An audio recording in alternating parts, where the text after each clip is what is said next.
Avec notre nouvel invité, Emmanuel Bompard. Bonsoir. Veuillez prendre place sur le plateau. Vous êtes coordinateur de la France Insoumise, député LFI NFP des Bouches-du-Rhône. Merci à vous. On va revenir effectivement sur ce qu'il s'est passé sur cette séquence cet après-midi dans l'hémicycle. On y reviendra un petit peu plus tard autour du député Mathieu Delogu. D'abord, Delogu. Oui, pardon, excusez-moi. Emmanuel Bompard, est-ce que Michel Barnier vous a appelé pour vous remercier ? Non, il m'a pas appelé. D'ailleurs, depuis qu'il a été nommé, j'observe qu'il ne nous a pas appelé, mais je vois pas pourquoi il voudrait nous remercier. Expliquez-moi. Parce que grâce à vous, la version initiale du projet de budget va revenir au Sénat, puisque votre version amendée par la gauche a été rejetée par les députés, et donc on revient à la case départ et donc à la copie Madame, initiale moi de j'ai Michel voté Barnier. pour. Donc c'est pas grâce à moi que la première partie du budget a été rejetée. C'est grâce ou, de mon point de vue, à cause des députés macronistes qui se sont alliés avec les députés du Rassemblement national pour rejeter la version du budget telle qu'elle émanait de 2 semaines de débat Mais vous parlementaire. saviez que vous n'auriez pas la majorité pour faire voter le texte final, vous le saviez Mais dès pourquoi, le départ. madame ? Non mais d'accord, mais attendez madame, moi j'ai fait mon travail de parlementaire avec mes collègues pour modifier en profondeur ce budget. Pour une raison très simple, et j'espère qu'on va peut-être avoir le temps de revenir en détail sur les mesures, vous avez commencé à le faire sur le plateau avant moi, c'est parce que le budget tel qu'il est proposé par Michel Barnier est un budget qui va se traduire très concrètement par des efforts supplémentaires demandés aux retraités, par l'augmentation des tarifs de l'électricité, puisqu'il va y avoir une augmentation des taxes sur l'électricité, que moi je ne suis pas d'accord avec ça, je ne suis pas d'accord avec le fait que ce soit les retraités, tous les Françaises et les Français à travers leurs factures d'électricité qui payent le prix de la mauvaise politique qui a été mise en place ces dernières années. Et donc nous avons fait des amendements pour modifier en profondeur la logique de ce budget pour faire un programme NFP compatible, c'est ce que vous aviez dit. Mais l'objectif c'était d'abord pour faire en sorte que l'effort Éric Coquerel avait dit l'objectif c'est de faire un programme NFP compatible et non pas d'avoir une majorité. Attendez, j'ai pas de problème avec ça, madame, je termine. Mais pour que l'effort qui soit demandé soit reposé, se repose essentiellement sur les plus riches, sur les grandes multinationales qui ont très largement profité de la politique d'Emmanuel Macron depuis 2017 et qui doivent, de mon point de vue, être mis à contribution pour faire en sorte de lutter contre le problème de déficit auquel est confrontée la France. J'observe, c'est très simple, que plutôt que de taxer les milliardaires, les 147 milliardaires de ce pays, le Rassemblement national et les groupes qui soutiennent M. Barnier préfèrent faire payer tous les Français à travers la facture d'électricité, payer l'ensemble des retraités en reportant la revalorisation des retraites. Voilà le choix politique. Moi, j'assume de dire que je préfère que la charge repose sur les milliardaires. Pour formuler la question autrement, est-ce que vous n'êtes pas tombé dans le piège que vous tendez Michel Barnier, c'est-à-dire le socle commun, c'est un peu disloqué et c'est un peu débiné. Vous avez pu faire voter un budget conforme à vos convictions, montrer aux Français que vous aviez des choses qui pouvaient être votées. Mais ça provoque son rejet. Et du coup, Michel Barnier, il arrive avec, au Sénat, son projet initial que la droite va soutenir. D'accord, monsieur Barnier. Donc en fait, si je vous écoute bien, ce qu'il aurait fallu que je fasse, c'est que je modifie pas le budget. Non. Et au moins, il serait revenu aussi à l'identique, mais juste, je l'aurais pas modifié avant. Non, mais votre logique ne tient pas la route, excusez-moi de vous le dire. Je fais mon travail parlementaire, j'amende le budget. Maintenant, j'observe que les macronistes et le Rassemblement national se mettent d'accord pour rejeter le travail que nous avons fait. Et à la limite, c'est pas le problème de moi, de Emmanuel Bompard ou de la France Insoumise. Le problème, c'est que ceux qui vont en payer le prix, c'est les Françaises et les Français. Parce que ça se traduira par plus de factures, de taxes sur les électricités, parce que ça se traduira par un report de la revalorisation des retraites. Est-ce que vous n'auriez pas pu être plus malin que Barnier qui vous tendait ce piège, c'est-à-dire maintenir l'effort sur les recettes parce que vous avez une politique fiscale, mais le minorer aussi pour ne pas faire peur aux petits patrons, ne pas faire peur aux Français un peu aisés, et trouver des baisses de dépenses. Vous voyez, nous, la gauche, on est aussi capable... De manière contre-intuitive, Christophe Barbier, j'ai bien compris que pour avoir vos félicitations, il fallait que être plus malin que Barnier. Non, il fallait que j'accepte la politique de M. Barnier et de M. Macron. Je fais de la politique, mais attendez, vous avez quand même observé, peut-être, si vous en étiez pas rendu compte avant, vous avez pu vous en rendre compte avec Mme Spielbout, que même le budget de M. Barnier, pour les députés macronistes, il était déjà pas acceptable en l'état, et il mettait déjà trop à contribution les plus riches. Donc vous voyez bien qu'il n'y avait aucun compromis possible. Est-ce que finalement, c'est la politique du tout ou rien? C'est-à-dire que plutôt d'obtenir des gains sans doute pour votre regard insuffisant. Vous préférez finalement que tout soit rejeté parce que, en fait, votre véritable but, c'est pas de présenter un budget qui pourrait avoir des avancées, c'est de préparer des élections présidentielles de 2027. Vous parlez à vos électeurs. Mais madame, voilà. mais vous êtes incroyable. Enfin, non, mais je excusez-moi. ne suis pas incroyable. Je vous pose une question. Mais en débat, il n'y a pas de problème. Mais je vous trouve incroyable dans votre argumentation. Vous me reprochez d'avoir fait Je ne reproche rien. d'avoir fait voter des amendements qui, vous le confirmerez, ont été votés par une majorité des députés. Vous êtes d'accord? Si les amendements ont été approuvés, Présent. C'est-à-dire que l'absentéisme était le piège. Ah mais d'accord, très bien. Vous vous souvenez? Disons que ça a été exactement la même chose en commission des affaires sociales. Vous avez fait passer un certain nombre d'amendements, mais à la fin, le projet final n'a pas été voté. Et la question, Manuel Bompard, qu'on se pose et qu'on se pose tous en plateau, et c'est pour ça qu'on se permet d'insister, c'est est-ce que, sincèrement, réellement, vous avez eu envie de modifier ce projet? Est-ce que c'était l'objectif ou est-ce que l'objectif, c'était pas, comme le dit Roselyne, d'utiliser cette séquence politique comme une tribune pour exposer votre programme? Et c'est important. Parce que c'est vrai qu'à longueur de plateau, on vous a entendu dire bon bah voilà, on a fait passer un amendement sur les super dividendes, sur les rachats d'actions, sur les super profits et j'en passe. Et il y a un certain nombre de Français qui, en vous écoutant en plateau, parce que c'est vrai que c'est extrêmement compliqué aussi ce qui se passe en ce moment à l'Assemblée nationale, se sont dit génial. Ça veut dire qu'ils sont en train d'amender le projet. Et ils y ont cru.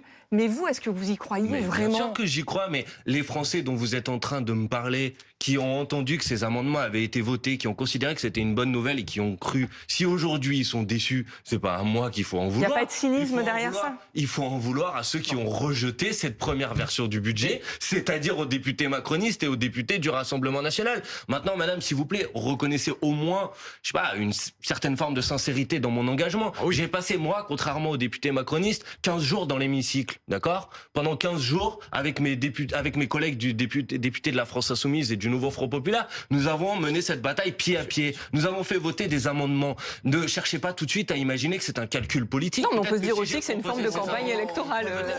Peut-être que si j'ai, avec mes collègues, proposé ces amendements, c'est juste parce que je pense qu'ils sont bons pour le pays. Est-ce qu'ils sont bons pour le pays? C'est ça la question qu'on devrait se poser. Alors, est-ce qu'ils sont bons pour le pays? Mais vous trouvez qu'ils sont très mauvais. Alors attendez, on va écouter Yves Tréhard. On va écouter Yves Tréhard, mais reconnaissez par exemple que je pense que les Français seront plutôt d'accord avec moi quand je leur dis qu'il vaut mieux taxer 2% du patrimoine des milliardaires qu'augmenter leur facture d'électricité. Je pense que c'est plutôt de mon point de vue. Est-ce que si vous aviez fait de la politique, vous n'auriez pas pu piéger le gouvernement? C'est-à-dire, eh bien, faire en sorte qu'il utilise un 49.3 dès maintenant, et à ce moment-là, dégainer une motion de censure. Mais attendez, mais monsieur Barnier... Eh bien si. Mais moi, mon sujet... Parce que là, vous êtes... Là, pour que le téléspectateur comprenne bien, qu'est-ce qui va se passer? Ça va aller au Sénat, ça va revenir en commission mixte paritaire, et après ça... c'est cuit. Ah non, c'est pas cuit, monsieur. Si, c'est cuit. Vous avez peut-être oublié quelque chose, c'est que dans nos institutions, il faut quand même que l'Assemblée, à la fin, approuve le budget. Bien sûr. Vous avez conclusive, et après 49.3 rapide. Ah, mais donc il y aura un 49.3, c'est ça que vous êtes en train de dire? Probablement, à la fin. Et alors, qu'est-ce que ça change sur le fait qu'il ait lieu maintenant ou dans un mois? Parce que vous auriez pu, dès maintenant, intimider le gouvernement bien plus que... Attendez, mais moi, mon sujet, c'est pas monsieur Barnier, je sais pas quoi. Mon sujet, c'est est-ce que le budget dont la France a besoin est un budget qui est bon pour le pays ou pas? C'est ça ma question qui m'est posée. Donc moi, j'essaye de faire en sorte qu'il y ait, de mon point de vue, vous n'êtes pas d'accord avec moi, Madame Bachelot, vous en avez le droit, mais de mon point de vue, un budget qui est meilleur pour le pays que celui que monsieur Barnier propose, tout simplement. On va avancer, si vous le voulez bien, parce que ces débats, malgré tout, ils ont quand même permis de faire bouger les lignes, notamment sur la question de la revalorisation des retraites, du gel de la revalorisation des retraites qui était initialement prévu. Il n'y en aura finalement pas. Laurent Wauquiez l'a annoncé hier soir. Alors, on vous entendra dans un instant, et Michel Barnier l'a confirmé aujourd'hui. Écoutez. Notre demande est qu'il puisse y avoir une revalorisation des retraites à compter du 1er janvier et un bouclier anti-inflation pour les retraites les plus modestes. Vous l'avez accepté, monsieur le Premier ministre, et je vous en remercie dans le cadre du travail commun que nous avons mené. Il y a, monsieur le Président Wauquiez, de bonnes idées partout. Vous avez évoqué un sujet très important, je vais y revenir, mais pour dire la vérité, votre groupe, le tout premier, a porté ce sujet des personnes âgées, mais d'autres groupes, le vôtre, mesdames et messieurs, les groupes du SOC, les groupes de gauche que j'ai entendus. Alors effectivement, sur l'ensemble des retraites, l'ensemble des retraites, celles qui sont à plus de 1 400 €, ne seront revalorisées que de la moitié de l'inflation. Les autres aussi, madame. Mais les petites retraites, sur les petites retraites, Elles seront revalorisées de la moitié de l'inflation à partir du 1er janvier. Il y aura un rattrapage. Ensuite, elles seront revalorisées une seconde fois en juillet. Il y aura un rattrapage sur les 6 premiers mois en juillet. Est-ce que vous accordez au moins le point à Laurent Wauquiez là-dessus et vous saluez au moins ce travail, cet effort qui a été fait pour les petites retraites? Madame, si je viens vous voir et je vous dis que je vais prendre votre maison et votre garage, et qu'une semaine plus tard, je vous dis que finalement, je vais prendre que votre maison et je vais vous laisser votre garage, est-ce que vous allez me dire merci ou bravo? Non. Donc la vérité, c'est que que dit la loi? La loi dit que automatiquement, les retraites sont revalorisées au niveau de l'inflation au 1er janvier. Ça, c'est ce que dit la loi. Monsieur Barnier a dit, dans un premier temps, non, on va reporter cette revalorisation au 1er juillet. Ça, c'était ce qu'il proposait initialement. C'est-à-dire que tous les retraités, sur les 6 premiers mois de l'année, n'auraient pas vu la revalorisation des retraites qui était prévue initialement. Maintenant, Monsieur Barnier, avec Monsieur Wauquiez, viennent nous voir et nous disent, non, finalement, il y aura la moitié de la revalorisation sur les retraites qui aura lieu au 1er janvier. Et puis, les retraités qui gagnent moins du SMIC auront la deuxième moitié au 1er juillet, mais les autres auront rien du tout. C'est bien ça dont on est en train de parler. Bon, donc ça veut dire que les retraités pauvres, parce que moi, on me parle de compensation, j'en ai pas vu la couleur pour l'instant. Il y aura une compensation, c'est ce qu'a dit Michel Barnier. Je n'en sais rien s'il y aura une compensation ou pas, parce que si ça vraiment... a été annoncé aujourd'hui. Oui, d'accord. On est au niveau des annonces. Donc on sera pour les petites retraites. Exactement au niveau de ce qui sera enlevé. C'est en tout cas ce qu'a annoncé Michel Barnier. Il n'a pas annoncé, il a dit qu'il y aurait une compensation. Il a dit qu'il y aurait une compensation de manière à ce que les petites retraites ne perdent pas de gains de pouvoir d'achat. Mais si on veut que les petites retraites ne perdent pas de gains de pouvoir d'achat, il y a une chose très simple, c'est de maintenir la revalorisation telle qu'elle est prévue au niveau de l'inflation au 1er janvier. Sinon, quel est l'intérêt? Expliquez-moi, s'il vous plaît, l'intérêt de découper cette revalorisation d'abord au 1er janvier, puis au 1er juillet, mais au 1er juillet, de faire une compensation. Faut être un petit peu sérieux. Donc, sur le plan comptable, c'est plus facile de mettre tout le monde à la moitié de l'inflation. C'est pas du tout plus facile, c'est très simple. Est-ce que vous auriez pas à la place d'aller donc envoyer des chèques de l'écart de... Non, ça tient pas la route. Préféré qu'on préserve les petites retraites de cette non-indexation et que finalement les autres, eh bien, on les traite différemment. Parce que ça aurait été assez fidèle à votre... Attendez, je vais répondre à votre question. Mais d'abord, je vais terminer sans prendre trop de temps, vous dire. D'abord, je crois que les petites retraites vont être impactées par cette mesure, parce que je ne crois pas à la compensation intégrale. J'attends de voir, peut-être que ça me fera mentir. Et deuxièmement, on présente ça comme une avancée, les annonces qui ont été faites. Or, pour tous les autres retraités, c'est pas une avancée, c'est un recul. Puisqu'ils devaient avoir finalement la revalorisation au 1er juillet et qu'ils ne l'auront pas. Ça c'est vrai ce que je suis en train de vous dire. Ça c'est la première chose. Maintenant la deuxième chose, vous me dites, est-ce que finalement on n'aurait pas pu revaloriser tous les retraités pauvres au 1er janvier et ne pas revaloriser du tout les autres? Je vais peut-être vous surprendre, mais moi je ne crois pas que c'est ce qu'il faut faire. Il y a des retraités riches pourtant. Mais oui, 4 000 euros, comme vous avez tout à fait raison. Mais il existe en France des outils pour organiser le partage des richesses, ça s'appelle l'impôt. L'impôt sur le revenu en particulier. L'impôt sur le revenu en France, il est progressif. Pas suffisamment de mon point de vue, il devrait l'être davantage. Si vous voulez organiser la solidarité entre les plus riches et les plus pauvres, vous pouvez le faire en ajoutant des tranches sur l'impôt sur le revenu, par exemple, pour faire en sorte que ceux qui gagnent plus contribuent davantage à la solidarité. C'est qui ceux qui gagnent le plus, où vous mettez le seuil de ceux qui gagnent le plus? Moi, je suis favorable à ce qu'on rajoute des tranches et les simulations que nous avions faites. Payer tout le monde, là. Alors qui précisément paierait plus? Je vais vous dire les choses de manière très simple. Dans les simulations que nous avions faites, 92% des Françaises et des Français voyaient leur impôt sur le revenu baisser ou rester à l'identique et 8% voyaient leur impôt sur le revenu augmenter. Supérieur. C'est-à-dire, pour vous donc donner le seuil, il est où? 50% des Français ne payent pas d'impôt. Oui, exactement. Une personne célibataire qui gagne plus de 4 000 euros net par mois verrait son impôt légèrement augmenter. Mais l'essentiel de l'effort, si on augmente des tranches, c'est pour que ce soit plus progressif. L'essentiel de l'effort reposerait sur les 1% et même davantage sur les 0,1% des plus riches qui paieraient davantage d'impôts. Voilà, ça c'est... Sous réserve qu'ils ne partent pas. Parce que ce 0,1%, il est volatile. Oui, je sais, ça je connais votre... C'est un vrai risque, il faut le prendre en compte. Il faut prendre des mesures pour éviter ça. Monsieur Barnier, c'est sur la base de ce que vous venez de dire qu'on a supprimé l'impôt de solidarité sur la fortune. Il y a eu, depuis la suppression de l'impôt de solidarité sur la fortune, des rapports qui ont été faits d'évaluation de cette mesure. Ces rapports, qu'est-ce qu'ils disent? Ils disent que ça a eu aucun impact sur le fait que les gens partent ou sur les gens reviennent. En 2012, ils sont partis en masse. Donc dans l'autre sens, ça marche. Mais je suis désolé. Attendez, monsieur. On a supprimé l'impôt de solidarité sur la fortune sur la base de votre raisonnement, en disant il y a un problème avec l'impôt de solidarité sur la fortune, les gens partent. Donc, à partir du moment où on a supprimé l'impôt de solidarité sur la fortune... Et certains sont revenus, mais peu. Non, c'est pas vrai, ils ne sont pas revenus. Mais ils sont arrêtés. Vous reconnaissez quand même qu'en 2014, quand il y a eu le virage de François Hollande, ce virage, il a été opéré pour éviter que les gens partent. Mais non, mais pas du tout. Parce que le super impôt pour 1 million de revenus, ça a fait peur à tout le monde. Mais pas du tout, je ne le crois pas du tout. Et je vais vous dire, moi je suis favorable, y compris à ce qu'on ait un système à l'américaine, c'est-à-dire un impôt universel, c'est-à-dire que quand les gens... L'exit tax. Non, l'exit tax c'est autre chose, c'est pour les gens qui partent. Moi je suis favorable à un impôt à l'américaine, c'est-à-dire que quand on a profité des infrastructures en France, des services publics en France, qu'on a été formé en France, qu'on a été soigné en France, quand on part pour des raisons fiscales, on doit calculer l'impôt qu'on paye dans le pays dans lequel on est, on doit faire la différence avec l'impôt qu'on aurait payé en France, et la différence, elle doit être payée en France. Voilà, et comme ça, si les gens partent, on ira les chercher s'il le faut, là où ils sont partis. Quand on regarde au niveau européen, c'est très difficile à appliquer, et comme les pays concernés feraient des mesures de rétorsion, ils nous diraient, vous les Français, je vais faire la même chose. Barnier, les États-Unis le font. Enfin bon, si les États-Unis sont capables de le faire, pourquoi on n'est pas capable de le faire? Et si tous les pays européens... on peut rien faire, là. Non mais si, on peut faire des choses, mais il faut penser aux effets pervers quand on y pense. Moi, je suis pour faire payer les riches, pourvu que ça marche. Or, votre système de poursuivre les contribuables qui vont dans des pays étrangers, comme il y a aussi des Autrichiens qui viennent chez nous, des Finlandais, des Suédois, quand on fait le jeu complexe où tout le monde fait payer tout le monde, mais pas du tout. On est perdant. Je crains qu'on soit perdant. Mais pas du tout, puisque si d'autres personnes font des mesures de réciprocité, moi ça ne me choque pas s'il y a un impôt en Hollande qui est plus fort que l'impôt en France, que la différence soit payée en Hollande. Quel est le problème que ça pose? Enfin, excusez-moi, mais dès qu'on vous propose des mesures pour mettre à contribution les plus riches, vous me dites c'est trop compliqué. On m'a expliqué pendant toute la discussion budgétaire qu'une taxe de 2% sur le patrimoine des milliardaires allait frapper l'ensemble des Françaises et des Français. Ça concerne 147 personnes et ça permet de rentrer 14 milliards d'euros dans les recettes de l'État. Eh ben, pardonnez-moi, moi je préfère faire payer les 147 milliardaires sur leur patrimoine au-dessus d'1 milliard d'euros plutôt que de faire payer les retraités. Voilà ce que je pense. Et la taxe sur les super revenus, est-ce que ça vous satisfait ou pas? La taxe sur les super revenus, alors il y en a deux là. Vous parlez de celle qui concerne les entreprises, celle qui concerne les ménages. Non, pour les particuliers. Nous avons fait voter des amendements pour la rendre pérenne.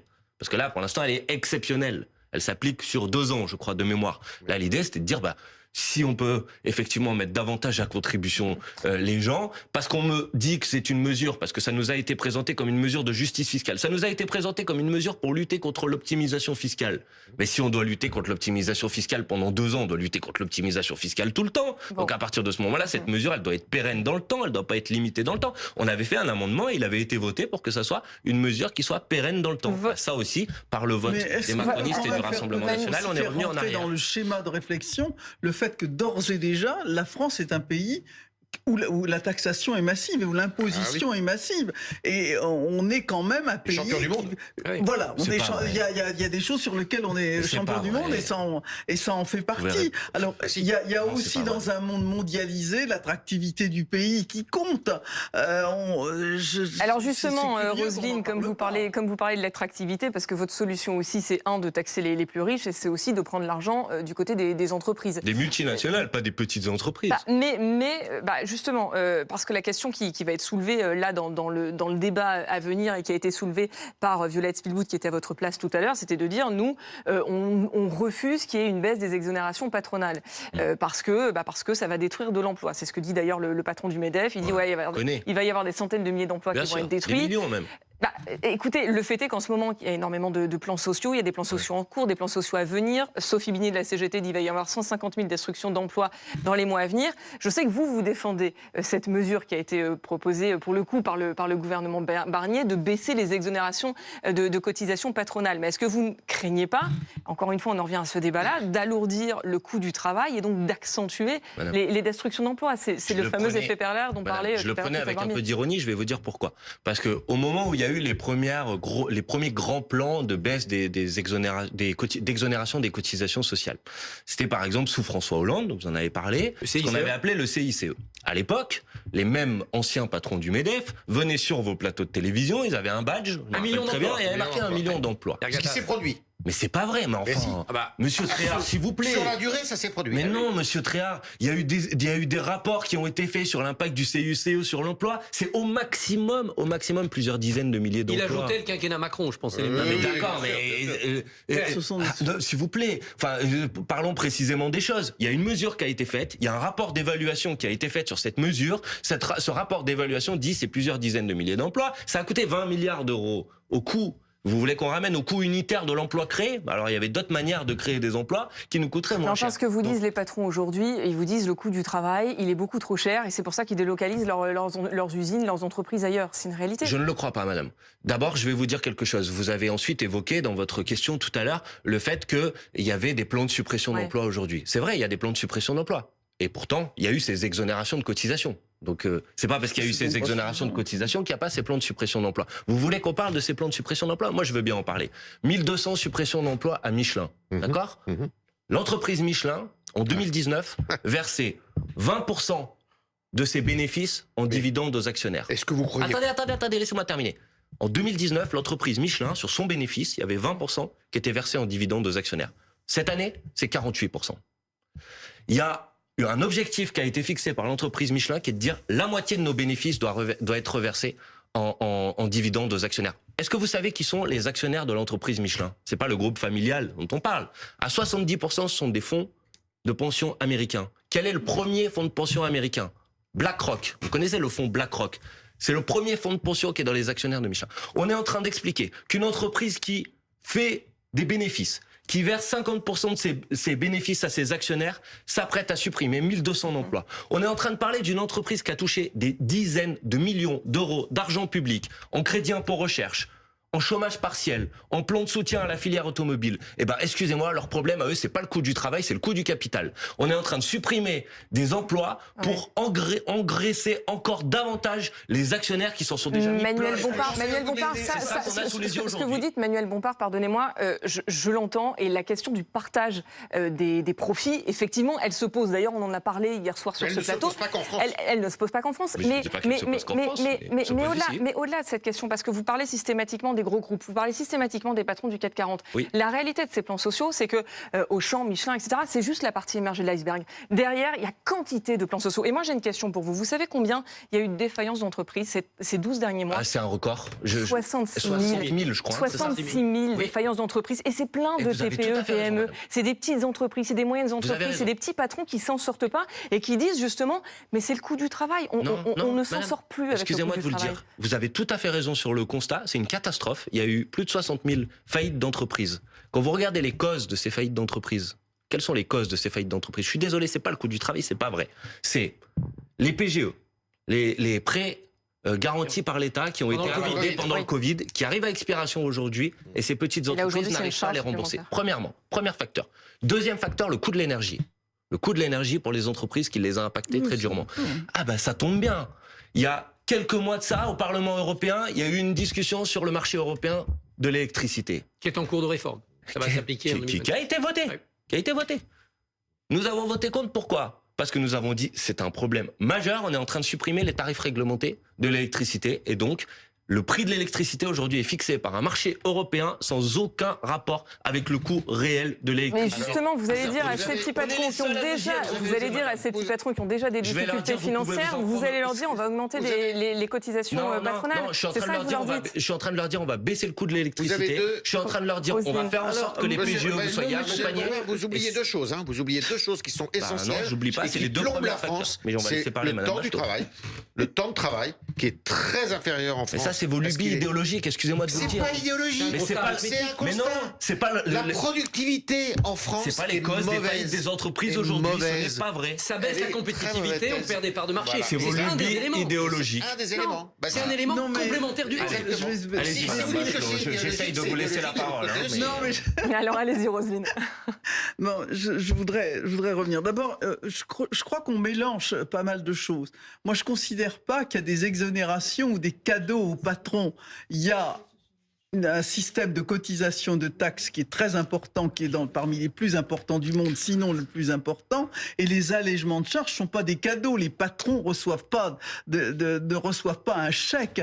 C'est comme si vous aviez laissé 2 billets de 50 € sur votre commode, et puis il y a un cambrioleur qui vous en prend 50 et qui vous dit remerciez-moi, je vous ai fait cadeau de 50 €. Non, c'est pas comme ça que ça marche. Ne pas prendre l'argent, c'est pas faire un cadeau. Ne pas prendre l'argent, c'est pas faire un cadeau. Donc il faut vraiment casser cette espèce de lieu commun qui sont les cadeaux au patronat. Ça, c'est la première chose. Ça, c'est un biais idéologique. Pas du tout. Je vais répondre, mais je laisse terminer Madame Bachelot. Je termine. Bien sûr, je crois qu'il y a une confusion dans l'esprit des gens sur le terme d'actionnaire. Je trouve que c'est un terme qui devrait être supprimé. Ce sont les propriétaires de l'entreprise. Et dans leur propriété, il y a effectivement les bénéfices que font les entreprises, qui sont d'ailleurs très lourdement taxés, puisqu'il y a d'abord l'impôt sur les sociétés, et puis il y a ensuite l'impôt sur les dividendes quand on les sort. C'est-à-dire que ce qui est le plus taxé, c'est finalement les dividendes. Ce sont finalement les dividendes, les bénéfices, puisqu'on arrive à un taux d'imposition qui est bien supérieur à l'impôt sur le revenu. Mais non, madame, enfin, écoutez, on a inventé la flat tax, c'est-à-dire la taxation à taux unique sur les revenus du capital. Vous êtes pas que c'est moins taxé que les revenus du travail, c'est faux. Vous êtes propriétaire de vos bénéfices, vous avez 10 000, attendez, vous avez 10 000 euros, vous avez 10 000 euros de bénéfices, vous allez d'abord payer 25%, c'est-à-dire 2 500 euros, puis vous allez payer 30%, sur le reste. C'est-à-dire que vous avez un taux qui est à 47% sur la totalité, car vous n'avez pas les exonérations que vous avez et le côté progressif de l'impôt sur le revenu. Si vous avez 10 000 euros de salaire, vous payez 0 impôt. Si vous avez 10 000 euros de bénéfices, car vous êtes propriétaire de ces bénéfices, puisque les actionnaires sont les propriétaires de l'entreprise. Excusez-moi, mais je vous laisse terminer, parce que je veux pas être incorrect avec vous. La valeur ajoutée. Je me retrouve pas du tout. Non, mais la confusion, elle est entre la valeur ajoutée et les bénéfices. La valeur ajoutée, bien sûr, elle va se partager à 70% pour les salaires, ensuite pour l'État, bien entendu, et puis pour les actionnaires qui sont les propriétaires de l'entreprise. J'aimerais, Manuel Bompard. Je vais répondre. Alors allez-y, rapidement, parce qu'après on a un invité qui nous attend. D'abord, pardonnez-moi de vous dire, mais quand il y a des bénéfices dans une entreprise, vous pouvez dire qu'ils appartiennent aux propriétaires de l'entreprise. Pardonnez-moi de vous dire que l'entreprise Michelin ne ferait pas de bénéfices s'il n'y avait pas des salariés pour faire tourner l'entreprise. Mais c'est les salaires qui vont rémunérer les salariés. Et donc vous avez le sentiment depuis 30 ans dans ce pays que le partage de la valeur ajoutée est allé davantage du côté des salaires que davantage du côté de la rémunération des actionnaires. Non, pas du tout. Je vais pas dire de bêtises sur les chiffres, mais il y a 10 à 20 points qui sont passés de la rémunération du travail à la rémunération du capital dans ce pays depuis 40 ans, madame. Donc, vous ne pouvez pas dire ça, je vous en... Alors, attendez, Yves, Yves, attendez. Et deuxième élément, et je m'arrête là, madame, je vous promets, je suis désolé de vous le dire, mais l'imposition sur le capital est inférieure en France à l'imposition sur le travail. D'abord parce qu'on a inventé ce qu'on appelle la flat tax, c'est-à-dire que quand vous... J'aimerais... Alors attendez, on va pas remettre une pièce dans la machine, s'il vous plaît, parce que j'aimerais on a un invité qui nous attend, j'aimerais qu'on prenne la direction de l'Oise, parce qu'il y a une solution qui a été trouvée par une entreprise de l'Oise, par Saverglass à Feuquières, c'est la verrerie de luxe qui est installée donc à Feuquières dans l'Oise. Bonsoir Fabrice Godby, vous êtes délégué syndical CGT de Saverglass. La proposition, en fait, la direction en fait a fait un deal, a proposé un deal aux salariés pour sauver l'emploi. Elle propose de baisser les salaires. Expliquez-nous un petit peu cette proposition. Alors oui, cette proposition a été de baisser les salaires de 7%. Mais je voulais revenir que la société n'est pas au bord de la faillite. Hein. Aujourd'hui, on met une menace sur l'emploi alors que effectivement, le marché de prise de commande s'est contracté. Mais les profits dans l'entreprise, on va tomber sur des profits de 2022. Il y a encore beaucoup de profits dans l'entreprise. Cette année 2022, où on avait eu de l'intéressement, super intéressement, de la participation et des négociations correctes, donc il n'y a pas le feu dans l'entreprise. Voilà. Mois de septembre, on nous disait encore, pour 2024, on est proche d'ouvrir de l'intéressement. Mmh. Fabrice Godby, comment cette proposition elle a été accueillie par les salariés? Parce qu'on a nos reporters ce matin qui ont tourné hier, il me semble, dans votre entreprise. Et certains salariés, sous couvert d'anonymat, nous ont dit, bon, écoutez... Oui, s'il faut baisser son salaire pour que je garde mon emploi, je suis prêt à le faire. Est-ce qu'il y a un débat au sein de l'entreprise entre les salariés? Alors, nous, on a fait des réunions de salariés début octobre et une très grande partie ne veulent pas baisser leur salaire. Et on les comprend, il y a encore beaucoup de profits dans l'entreprise. En fait, c'est la direction qui veut pas baisser ses marges. Aujourd'hui, en 2023, on a augmenté nos articles de 40%. De 40%. Aujourd'hui, la direction ne veut pas baisser ses marges et donc veut récupérer une partie d'argent sur les salaires. Et c'est une petite paille. Je veux dire, au trimestre, ça doit représenter 2,5 millions. Pour un groupe comme le nôtre, c'est une paille. Voilà. Merci, donc, merci. Ouais, allez-y. Effectivement, donc nous, la CGT, on est majoritaire sur le site et nous ne signerons jamais un accord d'APC qui baisse les salaires. Et je crois que les syndicats doivent donner leur réponse demain, hein, c'est bien ça? Demain, tout à fait. Ouais, mais nous ferons marcher notre droit de veto. On est majoritaire sur le site. Et donc, au pire, on ira sur un référendum où chaque salarié votera pour ou contre. Mais la CGT ne votera jamais des baisses de salaire. C'est pas possible. Il y a encore beaucoup de profits dans l'entreprise. Vous comprenez? Merci. On comprend votre colère, Fabrice Godby. Merci beaucoup, en tout cas, d'avoir réagi ce soir. Et j'ai l'impression que tout le monde est unanime sur le plateau, sauf peut-être Christophe qui n'a pas réagi. On ne baisse pas les salaires. Tout le monde est unanime là-dessus. On a réussi à tous vous mettre d'accord au moins sur ce sujet-là. Dans certains cas de grave crise à des salariés, c'est de dire: on va vous verser une partie de votre salaire le mois prochain, le reste on le provisionne pour que l'entreprise ne soit pas en rupture de trésorerie, mais on vous le rendra dès que ça ira mieux, mais elle fait avec des intérêts. Monsieur Barnier, elle fait des profits. Des entreprises qui sont en grave difficulté. Là, celle-là, il n'y a aucune raison. C'est quand même beau. On a réussi à mettre Manuel Bompard, Yves Fréard, Christophe Barbier, Roselyne Bachelot, d'accord. Quand même. Il faut rappeler, les baisses de salaire, c'est en Grèce pendant la crise financière de 2008. Ce qu'il y a, si vraiment l'entreprise est en difficulté, c'est de se poser, c'est aussi la responsabilité de l'État, de se dire, est-ce que dans des crises structurelles où on voit bien que l'entreprise n'est pas sauvable, de se dire comment est-ce qu'on accompagne les salariés, comment est-ce qu'on fait de la formation professionnelle, de la restructuration, etc. Ou faire des créations des créations d'industries alternatives. Mais baisser les salaires, impensable là-dessus. C'est pas la CGT, c'est le libéralisme. Le libéralisme, c'est le contrat. C'est au tribunal, ils perdent. J'ai une question plus large pour vous, Manuel Bompard. On avait Jean-Pierre Mercier, qui est délégué sud de Stellantis-Poissy et porte-parole de Lutte ouvrière. Il était notre invité hier soir et je lui ai demandé pourquoi la gauche n'arrivait plus à parler aux classes ouvrières. Écoutez sa réponse.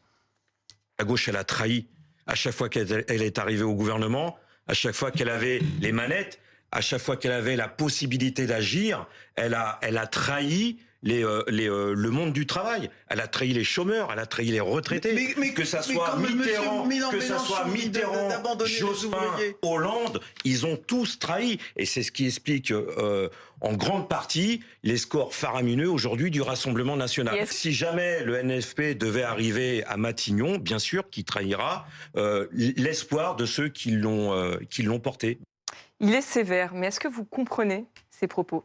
Je comprends qu'il y ait dans le monde ouvrier de manière générale le sentiment, à juste titre, assez partagé, je crois, que les dernières expériences gouvernementales de la gauche au pouvoir ne s'est pas traduit par une amélioration de conditions de vie. Mais il ne parle pas que de la gauche au pouvoir. Il ne parle pas que de la gauche au pouvoir. Il a parlé du fait que quand il y a eu les derniers gouvernements, et il a évoqué notamment François Hollande. Mais vous n'étiez pas au gouvernement, donc c'est pour ça que je m'intéresse exclusivement à la partie sur le NFP. C'est ça le point de départ. Après, lui, il a le droit de considérer, mais ça, pardon, c'est une opinion ensuite, de dire que si nous, on arrivait au pouvoir, on se mettrait à distance des revendications des ouvriers. Moi, c'est pas du tout ce que je pense. Il n'est pas le seul. C'est une opinion, parce que là, on n'y est pas. Quand Jean-Luc Mélenchon dit qu'il faut se concentrer sur les quartiers et sur l'université, le reste justement, Christophe, j'aimerais qu'on écoute Jean-Luc Mélenchon parce que tout à l'heure, effectivement, François Ruffin, c'est un reproche qui a été formulé également par François Ruffin dans son livre, qui dit le problème aujourd'hui, c'est que la gauche s'est détournée des classes ouvrières, elle s'est détournée des classes populaires, elle s'est concentrée uniquement sur la France des tours et a oublié la France des bourgs. Vous dites c'est pas vrai, quand même. Est-ce qu'on peut réécouter ces propos qui avaient été tenus par Jean-Luc Mélenchon il y a quelques semaines? Écoutez. Il faut mobiliser la jeunesse et les quartiers populaires. Tout le reste, laisser tomber, on perd notre temps. Là se trouve la masse des gens qui ont intérêt à une politique de gauche. Pour aller chercher ces gens-là, nos bases populaires, là il faut y aller nous. Personne d'autre ira, et ça ne peut pas parler les autres. De toute manière, en dehors même des propos de Jean-Luc Mélenchon, c'est électoralement vrai. Mais Manuel Bompard, j'aimerais juste que vous... pour le Rassemblement national. Vous les avez fait. Mais bien sûr. Mais est-ce que ça vous a mis mal à l'aise, cette déclaration? Non, mais attendez, s'il vous plaît, parce que là, vous inventez des histoires, excusez-moi de vous le dire. D'abord, monsieur Tréhard, quand on parle des choses, il faut en parler sérieusement. Le principal comportement électoral des ouvriers en France, c'est l'abstention, monsieur. D'accord. Oui, mais c'est pas un petit peu comme on veut, etc. En fonction de ce qui nous arrange. Les ouvriers d'ailleurs. D'abord, le principal comportement électoral des ouvriers aujourd'hui en France, c'est l'abstention. Premièrement. Deuxièmement, quand vous analysez le résultat de Jean-Luc Mélenchon à l'élection présidentielle de 2022, si vous prenez les 10% des plus pauvres en France, quelle que soit leur catégorie sociale, les 10% les plus pauvres, ils ont voté d'abord pour Jean-Luc Mélenchon et après pour Madame Le Pen. Donc ce que vous dites, pardonnez-moi, ne correspond pas à la réalité électorale. Mais pourquoi il dit ça? Troisièmement, moi ce que je vous dis, c'est quand les ouvriers se battent comme ils se battent en ce moment, à Michelin, à Auchan, dans le secteur de l'automobile, quand il y a des parlementaires qui viennent les appuyer, les soutenir, les encourager, qui portent ensuite leurs revendications à l'Assemblée nationale, eh ben bien souvent c'est des parlementaires de la France Insoumise et des parlementaires du Nouveau Front Populaire. Voilà. Mais parce que la semaine dernière, très bien Manuel Bompard, mais pourquoi il dit ça? Moi, j'ai vu pourquoi des il dit ça, de la France Manuel Bompard, pardonnez-moi, mais pourquoi il a dit ça? Pourquoi Jean-Luc Mélenchon a dit ça? Pourquoi il a dit tout ce qui nous intéresse, c'est les jeunes de quartier, le reste on s'en fout? Mais il n'a pas dit ça. Je l'ai pas inventé. Mais attendez. D'abord, ce n'est pas une déclaration officielle. C'est un propos. Le dit attendez, je m'en fous de ce que dit François Ruffin, c'est pas mon sujet là. Vous êtes en train de m'interroger sur des déclarations de Jean-Luc Mélenchon dans une manifestation où il parle avec un militant. Parce que quand on est militant et qu'on fait une campagne, on peut pas aller voir tout le monde. Et donc on se pose la question de savoir comment on organise notre action militante. C'est pas une théorie politique. Maintenant, la question que vous devriez me poser, c'est qu'est-ce que je propose pour faire en sorte qu'il n'y ait pas de suppression d'emplois, par exemple, parce que ça parlerait aux ouvriers. Ben moi, je propose une loi, c'est dans le programme du Nouveau Front Populaire, pour interdire les licenciements boursiers. Tous les investisseurs vont fuir si vous faites ça. Les licenciements boursiers. C'est-à-dire que quand on fait des bénéfices aujourd'hui, on licencie pas les salariés. Deuxièmement, je propose d'exiger le remboursement des aides publiques pour une entreprise qui a touché de l'argent public et qui procède à des licenciements. Et j'ai déposé la semaine dernière une demande avec mes collègues de commission d'enquête sur comment l'argent public qui a été distribué au groupe Michelin a été utilisé. Parce que vous me disiez, c'est pas des cadeaux. Je suis désolé, madame, mais quand on distribue des crédits impôt recherche ou des plans de soutien à l'automobile et que ça va directement alimenter les dividendes versés aux actionnaires, c'est juste inacceptable. Comment vous pouvez dire ce que vous venez de me dire sur l'électorat? Le Parti communiste, monsieur, faisait, il y a 40 ans, entre 20 et 25% seul à une élection. Oui. Aujourd'hui, vous... On a fait 22%, monsieur. Non, pas tout seul. À la présidentielle, n'était pas tout seul? Non, vous êtes aussi avec les socialistes. Yves Tréhard, vous avez parti. Vous êtes journaliste. Les autres faisaient pas grand-chose. Non. Yves Tréhard, ne mentez pas. De la population modeste. Dites la vérité. Vous êtes journaliste. Les 22% que nous avons fait à l'élection présidentielle, nous avons fait avec quel autre parti que la France Insoumise? 22% des exprimés. Là aussi, l'abstention avait fait des ravages. Avec quel autre? Vous m'avez dit avec d'autres. Lesquels? Le PS était 1,7 et les Verts. Il était derrière Jean-Luc Mélenchon à l'élection présidentielle? Non, mais... Bon, donc on était bien tout seul, vous êtes d'accord? Oui, d'accord. Donc vous venez de dire qu'on ne fait pas entre 20 et 25% tout seul. Précisément, on a fait 22% tout seul. Alors, il nous reste... C'est ce que vous dites. Mais là, je ne veux pas m'énerver sur vous. Pardonnez-moi, excusez-moi. De toute façon, on n'entend plus rien. Donc, il nous reste, excusez-moi, il nous reste 5 minutes. Il nous reste 5 minutes et on a un dernier sujet, 2 derniers sujets à aborder.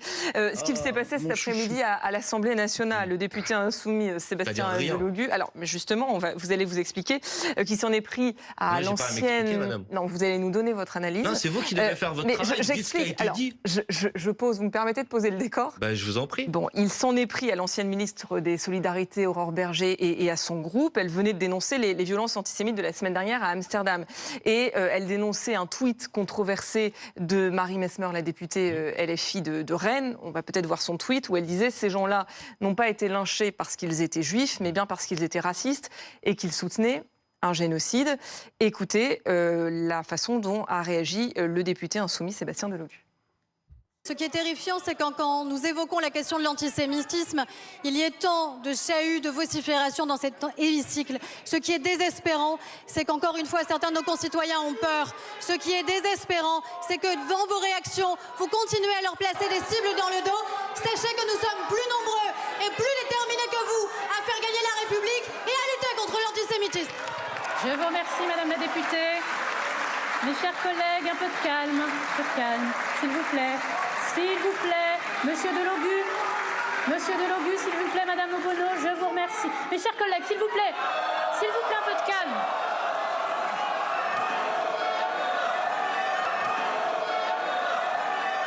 Alors en toute transparence, je vais être claire, on n'a pas traduit ce qui a été dit parce qu'il y a un doute sur ce qui a pu être formulé. Certains l'ont entendu dire dans l'hémicycle, tu es une grosse poubelle en s'adressant à Aurore Berger. Les scripteurs de l'Assemblée nationale ont retenu, vous finirez dans les poubelles de l'histoire. Donc on va rester sur cette version de vous finirez dans les poubelles de l'histoire parce qu'effectivement c'est celle des scripteurs de l'Assemblée nationale. Il n'empêche, cette phrase, malgré tout, est-ce qu'elle est digne d'un député? Vous finirez dans les poubelles de l'histoire. C'est une formule de Léon Trotsky contre les mencheviks, c'est-à-dire les révolutionnaires modérés. Ah oui. Alors regardez. Oui, on est chez les trotskistes. Je vais vous dire quelque chose. Tout à l'heure, vous avez passé une interview, j'ai vu, de Mathieu Lefebvre, député macroniste. Il y a 6 mois, Mathieu Lefebvre prenait la parole sur un plateau de télévision et disait Jean-Luc Mélenchon finira dans les poubelles de l'histoire. Vous vous en rappelez? J'étais Trotsky, lui aussi.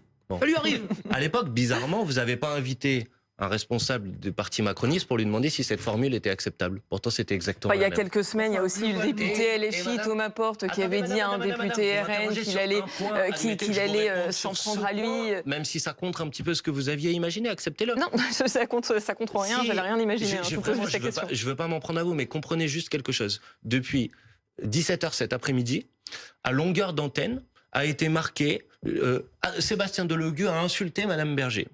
Sur la base de soi-disant quelqu'un qui, dans l'hémicycle, aurait entendu ça. Alors, c'est plusieurs députés qui ont... Vous avez des noms? Écoutez, c'est plusieurs députés, visiblement, qui ont dit...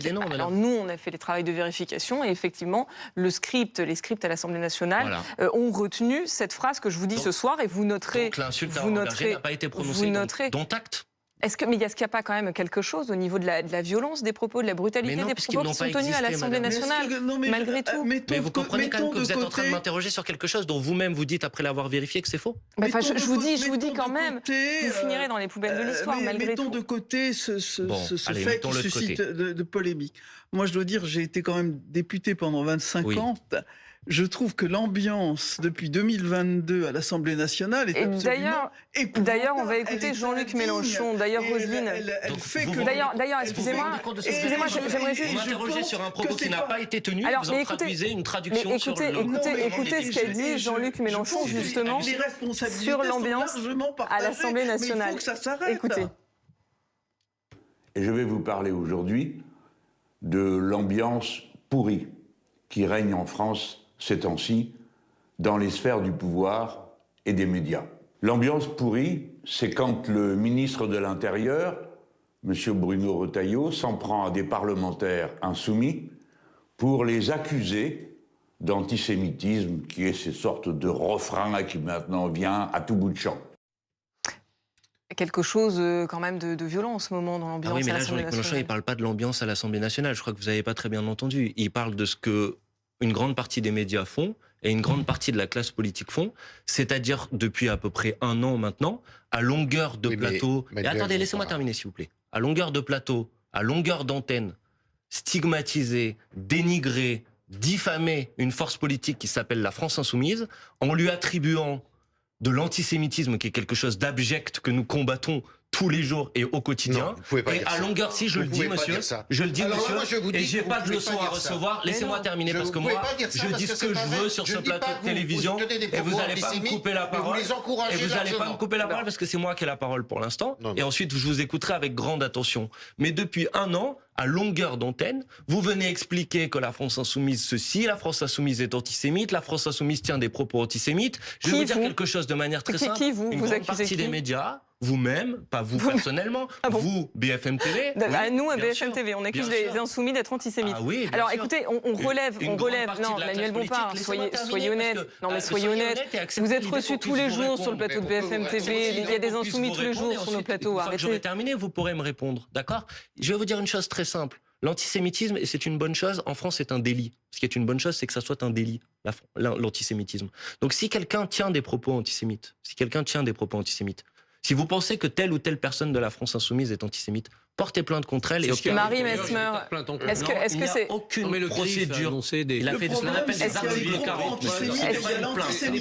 Est-ce que vous condamnez les propos de Marie Mesmer? Parce que c'est le tweet qui est à l'origine. Quand elle dit ces gens-là, elle parle des personnes qui ont été agressées à Amsterdam, les supporters du Maccabi Tel Aviv. Elle dit ces gens-là n'ont pas été lynchés parce qu'ils étaient juifs, mais bien parce qu'ils étaient racistes et qu'ils soutenaient un génocide. Mais madame, est-ce que les supporters du Maccabi Tel Aviv dont parle Marie Mesmer dans ce tweet, est-ce que oui ou non, ils se sont illustrés à Amsterdam dans les rues, attendez, en chantant des slogans dans lesquels ils ont dit qu'ils allaient se débarrasser des Arabes, en chantant des slogans dans lesquels ils disaient « c'est une bonne nouvelle, il n'y a plus d'école à Gaza parce qu'il n'y a plus d'enfants pour être dedans ». Est-ce que oui ou non, ils ont agressé des passants dans la rue parce qu'ils avaient le Manuel Bompard, on a tous été choqués. On a tous été choqués par ça. Est-ce que oui ou non c'est vrai ce que je suis en train de vous dire? Mais on a tous été. Excusez-moi. Est-ce que oui ou non, Manuel Bompard. Est-ce que oui ou non, une fois qu'on a dit ça revient à dire que les supporters qui se sont fait agresser, ce n'est pas un problème qu'ils aient été agressés. Vous pouvez à la fois dire ce n'est pas acceptable ce qui a été fait par ces supporters et ce n'est pas acceptable qu'ils aient été agressés. Les agresseurs. Manuel Bompard, il y a des agresseurs qui ont demandé leur passeport à des supporters. Ils n'ont pas vu en train d'insulter les Arabes, ils ont demandé leur passeport. Ils ont vu qu'ils étaient israéliens, ils ont fait un lot. Excusez-moi, on va s'arrêter là. Elle ne dit pas ça. Non, on va pas s'arrêter là. Mais si, parce qu'en fait on est pris. L'anathème sur une personne. Non, je vais vous dire des choses très simples. On est pris par le temps. Si vous voulez citer Marie Mesmer en entier, samedi soir, elle a publié un communiqué, vous l'avez jamais cité une seule fois sur votre antenne. Qu'est-ce qu'elle dit dans ce communiqué? Elle dit, j'ai toujours dit la même chose, toutes les violences, quelles qu'elles soient, sont condamnables. Vous avez l'art d'inverser la preuve. Non, c'est vous qui faites ça. Depuis des jours et des jours, en essayant de faire passer cette personne qui lutte contre toutes les formes de violence, et contre toutes les formes de violence, j'ai essayé de la faire passer pour une personne qui justifie ou qui légitime telle ou telle violence, ce qu'elle n'a jamais fait. Manuel Bompard, elle a quand même mis un signe égal entre les insultes qui ont été entendues et les lynchages qu'on a vus derrière. Son tweet de manière mensongère. Vous spéculez quand même sur l'ambiguïté. On va s'arrêter là. S'il vous plaît. Vous multipliez les mensonges et les fake news. Vous l'avez fait encore aujourd'hui. Merci Manuel Bompard. Je suis désolée. Vous l'avez fait. Je suis désolée, vous ne pouvez pas avoir des sujets comme ça et pas me laisser. Je sais, mais on est pris par le temps. Il est 23h47. Si je pouvais faire l'émission jusqu'à minuit et demi avec vous, je continuerais parce qu'on a plein de questions à vous poser.